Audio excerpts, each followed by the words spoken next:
Les scie sauteuses.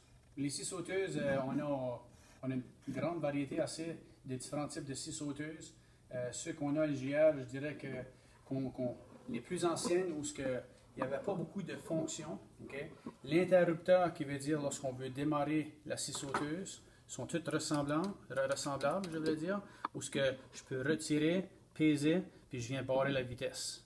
Okay? Puis ensuite, j'ai juste besoin de contrôler. Fait qu'ils ont toutes des choses qui sont semblables, où ce que je peux venir barrer la vitesse.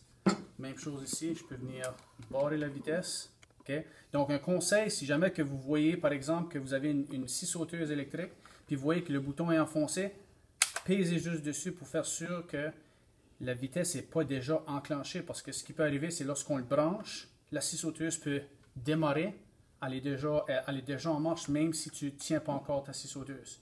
Okay? On a aussi, par exemple, ce modèle ici, où est-ce que tu peux barrer la vitesse, puis tu peux baisser ou augmenter la vitesse graduellement avec la petite roulette qu'il y a juste ici. Okay?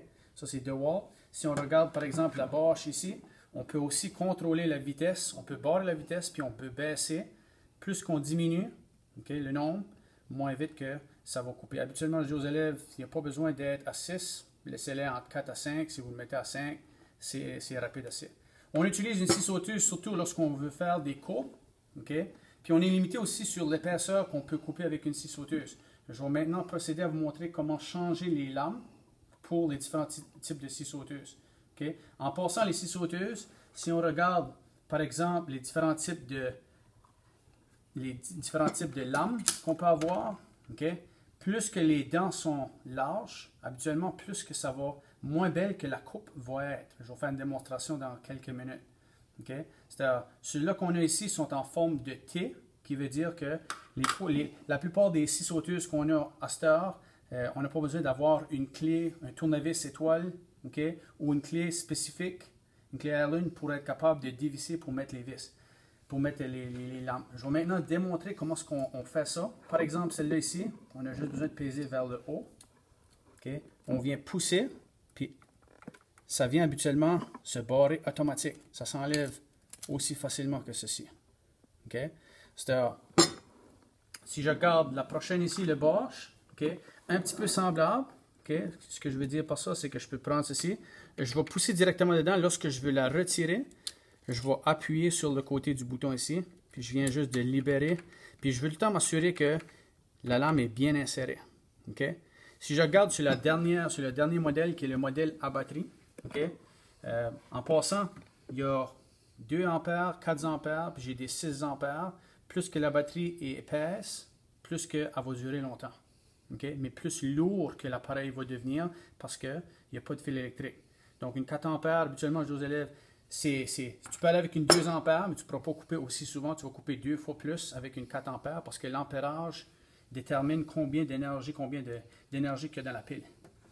Si je viens, avant de barrer ce site puis de placer ça, je dis aux élèves de faire une vérification parce qu'aussitôt que je viens juste d'insérer la pile, je peux peser dessus puis ça va démarrer. Donc, ce n'est pas vraiment sécuritaire. Je veux faire sûr que la lame est correcte. J'ai la bonne sorte de lame. Puis, ce que je veux dire par ça, là, on peut voir comment ce que je fais pour insérer puis sortir la lame. Okay? Les boutons de côté qu'on va voir ici, puis je vais faire une démonstration dans quelques minutes. Si je prends ceci et je le monte, plus que je le monte, habituellement, si je le monte à 3, ça veut dire que ça change le mouvement de la lame. Donc, vous allez voir dans quelques instants la démonstration que je vais faire. Je vais l'essayer à 0, je vais l'essayer à 3, puis on va remarquer lorsque je le mets à 3 puis à 0, ça fait une différence au niveau de la finition de la coupe, puis aussi de la vitesse qui va être capable de couper. Lorsque je veux couper, par exemple, de finition pour faire des armoires, je veux avoir une plus belle finition, je veux que ça prenne plus de temps à couper, donc ma coupe habituellement devrait être meilleure. Si je change le mouvement de ma lame, ça va couper beaucoup plus rapidement, mais la qualité de ma coupe sera moins bonne. Okay? Dans le cas ici de le vieux modèle, okay, Makita faisait par exemple un type de modèle où est-ce que ça prenait absolument une clé pour être capable d'insérer. Donc celle-ci, on ne l'utilise presque plus. Okay? Un autre conseil que je dis souvent aux élèves aussi, c'est de toujours regarder avant que l'appareil soit branché, que la lame, si tu regardes par exemple cette lame-là, puis qu'on peut voir que la lame est tordue, OK? Une fois que la lame est tordue, je dis aux élèves, habituellement, on veut en utiliser une nouvelle. Donc, si je prends par exemple une équerre aussi, ça me permettrait de venir vérifier si que ma lame est perpendiculaire. Si la lame n'est pas perpendiculaire, je vais vous donner une nouvelle lame, puis on va la changer. OK?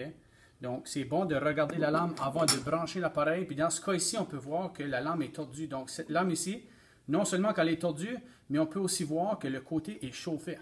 Donc, si elle est chauffée, ça veut dire que l'élève a probablement utilisé la scie, puis a tourné probablement un petit peu trop brusquement, ou qu'il y avait la vitesse au maximum, puis poussait dur. Donc, ce que ça vient faire, c'est quand on vient tourner avec ceci, ça vient chauffer le côté de la lame. OK?